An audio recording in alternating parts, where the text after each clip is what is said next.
Election commission ने IG और DC Islamabad का मामला ओपन कोर्ट में सुनने का फैसला किया है। ज़रा के मुताबिक चीफ इलेक्शन कमिश्नर की ज़ेर सदारत इजलास हुआ, जिसमें चारों मेंबरान कमीशन शरीक हुए। वज़ारत दाखिला की जानिब से दोनों अफसरान को तब्दील न करने की दरख्वास्त का जायज़ा लिया गया।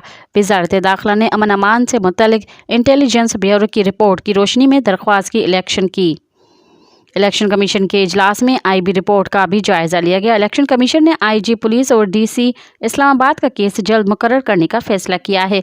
इलेक्शन कमीशन के लॉ विंग को हिदायत जारी कर दी गई।